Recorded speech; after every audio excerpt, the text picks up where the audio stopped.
Nancy reluctantly approached the table where the man in expensive clothes was sitting and hurriedly put a cup of coffee in front of him. She was about to leave, but the man grabbed her by the arm and asked in a soulful voice, "Tell me, are the drinks in your establishment only so hot, or the waitresses also?"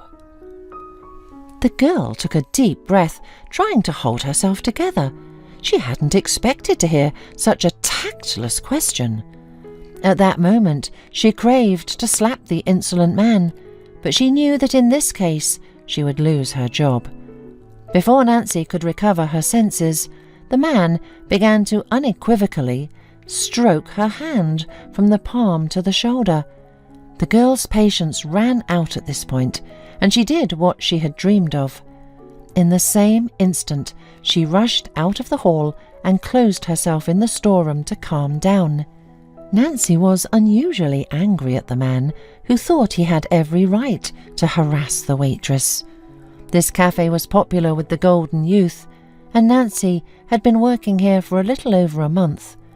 It was difficult to find a better job in a provincial town. The wages in this place were generous, but the visitors of the cafe were openly hitting on the young waitresses. Most of Nancy's co-workers were comfortable with the brazen behaviour of the wealthy men, who were convinced that they were allowed anything. Many of the waitresses flirted openly, hoping to win over their capricious, cold hearts and turn into a real Cinderella.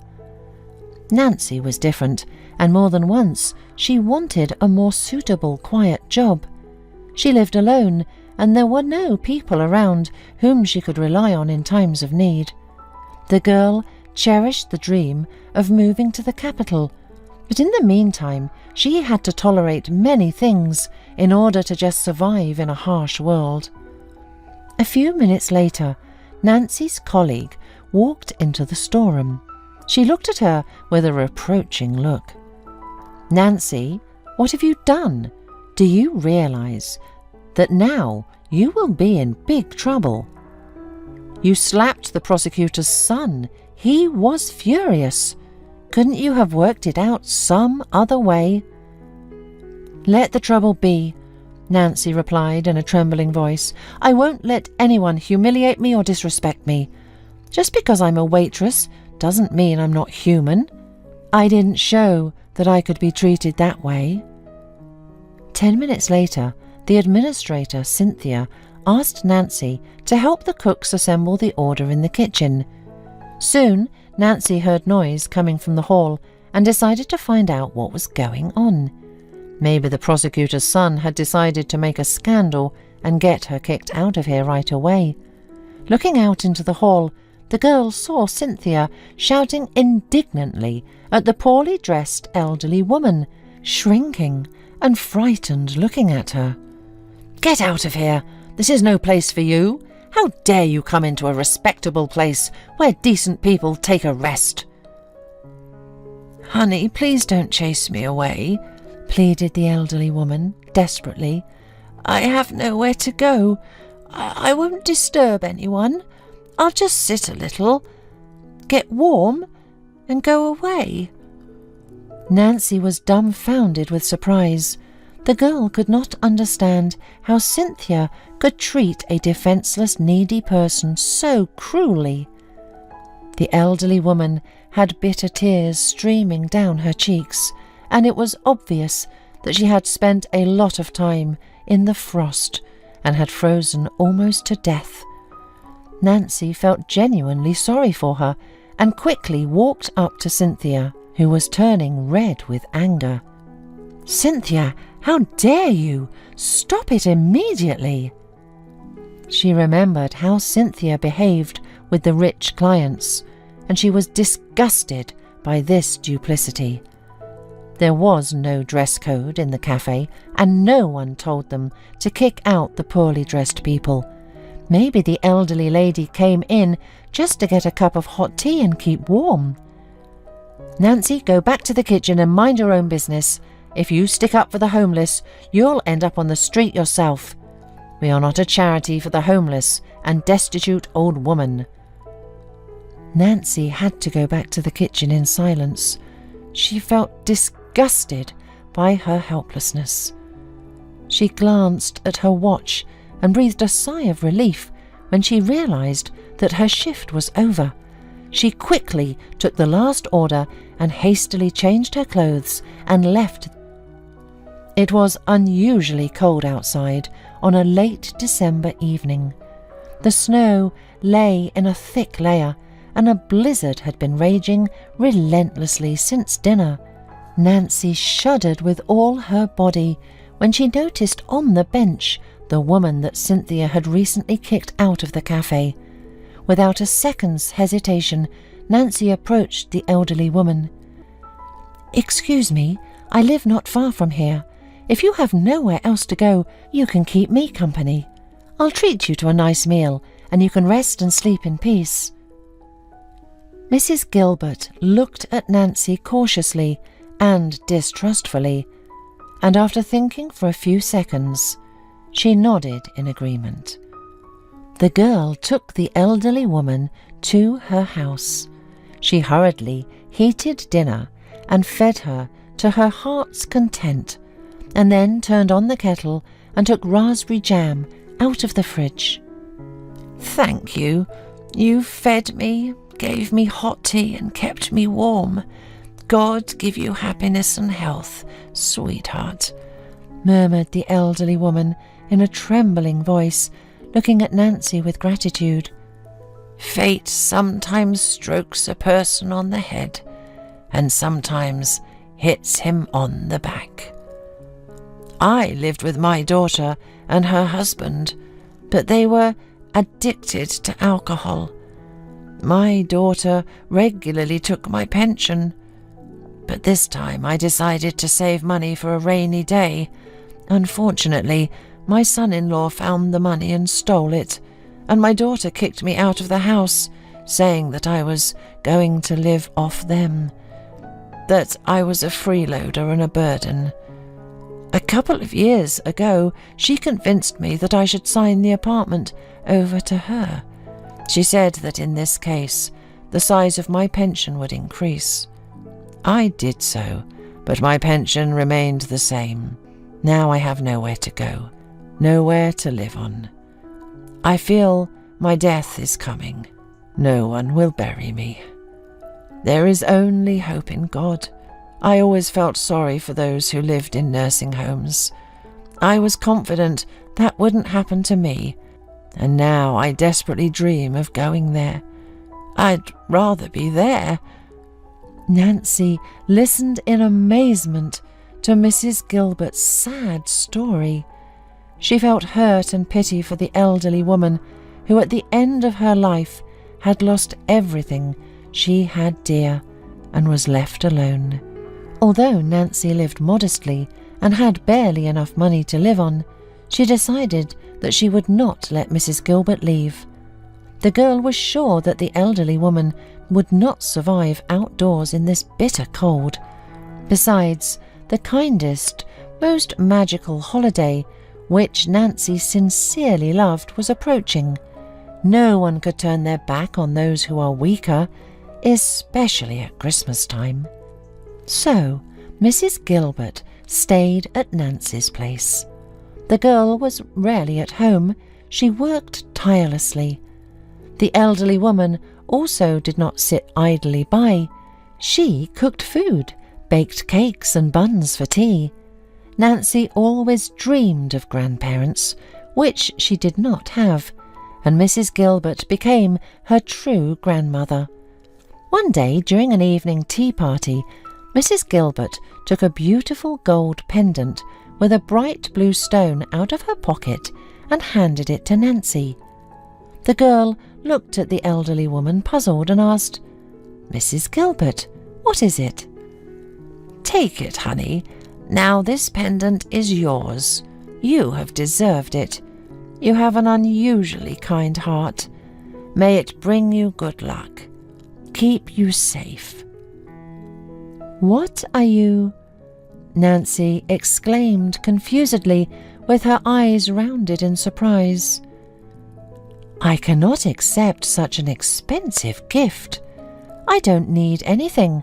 After all, I have accepted you into my home from the bottom of my heart." "Don't refuse, Nancy.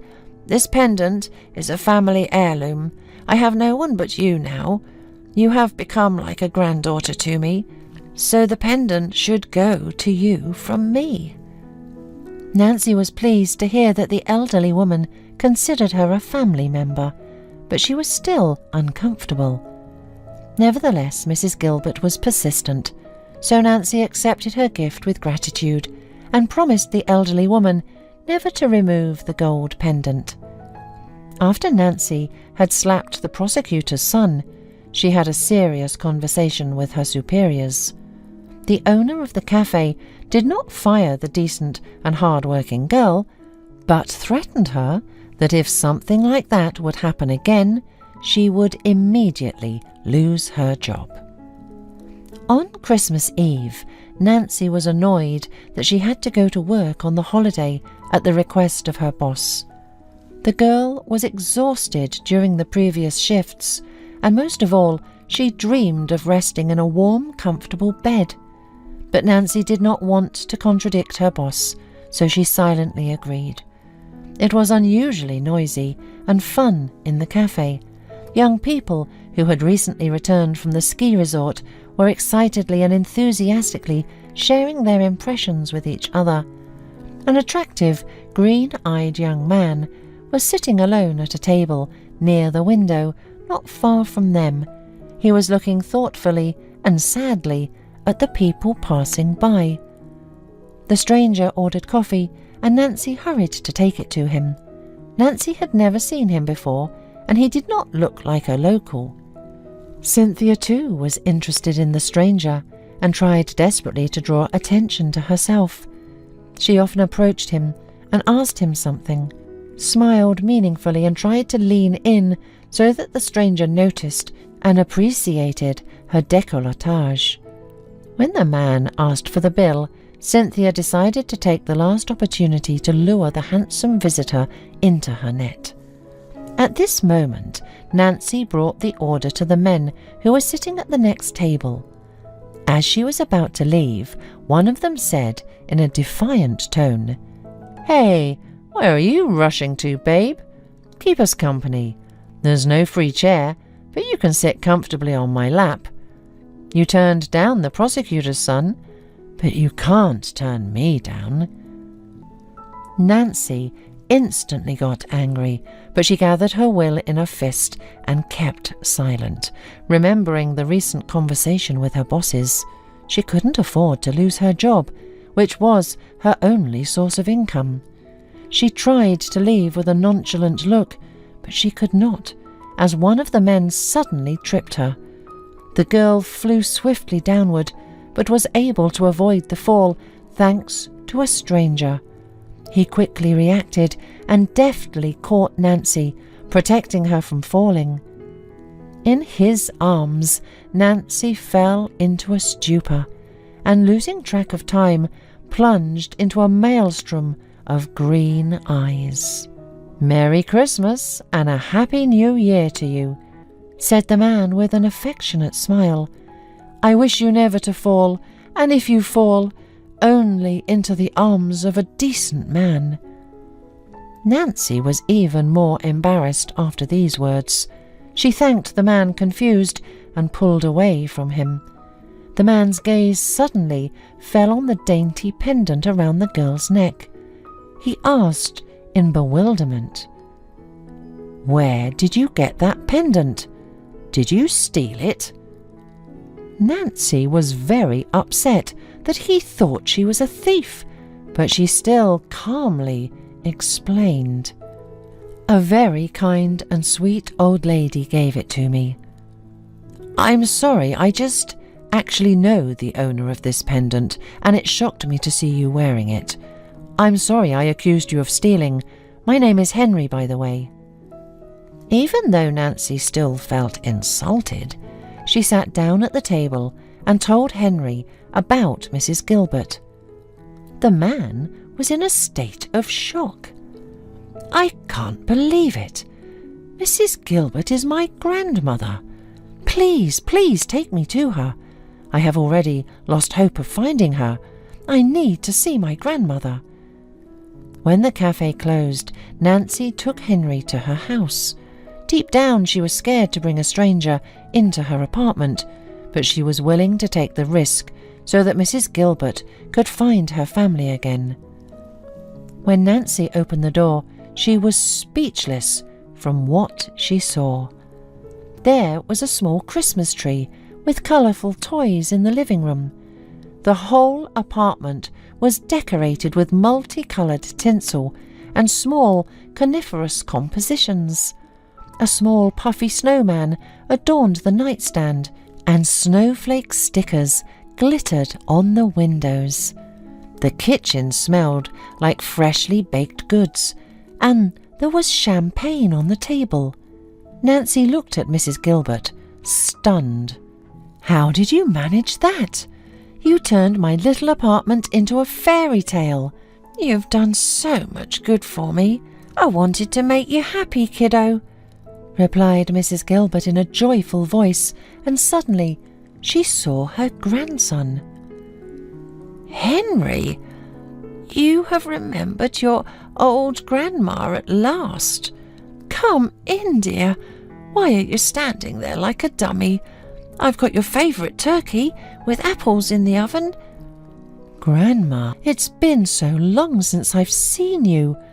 I've been dreaming of coming to your hometown to be with you for at least a week, but I couldn't get away.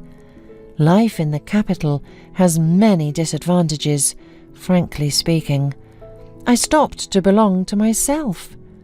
So I finally took a vacation and rushed here to you. Imagine my surprise when I found my mother and stepfather in your apartment, and they were drunk and could hardly stand on their feet. I heard from them that you were on the street. I immediately started looking for you, went to the police, but to no avail. I was so afraid that something could have happened to you on the street, in this cold. I still can't believe that my mother was addicted to alcohol so deep. How did she stoop to that level? How dare she kick you out of the house?"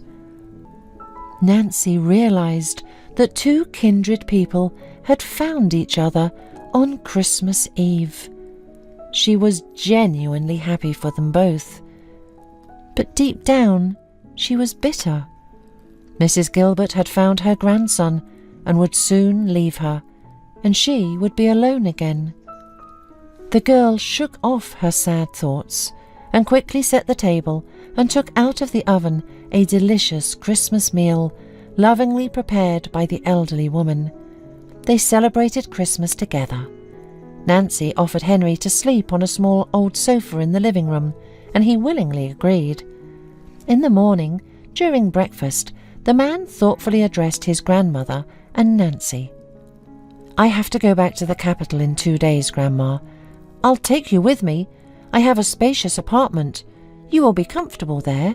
I have a job where I have to spend most of my time in the office, and there are often business trips to other cities and even countries. I wouldn't want to leave you alone. I've been thinking all night about what to do, how to solve this problem. Nancy, if you agree, you could come with us. You'd have your own room. You could take care of my grandmother, look after her, and I would pay you decently. Think about it, Nancy. It's a good offer." Nancy was surprised because she hadn't expected such a turn of events. She had always dreamed of settling down in a big city, finding a good job there, and staying forever. Without thinking twice, she willingly agreed, because there was nothing to keep her in this town. Soon they flew to the capital, and a new life began for Nancy. The girl happily spent time with Mrs. Gilbert. Henry calmly worked and went on business trips without worrying about his grandmother. Soon, Nancy became an essential part of his life. Gradually, the young people became closer, and realized that they were meant for each other. Mrs. Gilbert watched Henry and Nancy's relationship with awe and joy. She was quietly happy for them and prayed that their loving hearts would always be together and beat in unison. The next Christmas, Henry and Nancy confessed their feelings to each other, and Henry proposed to the girl.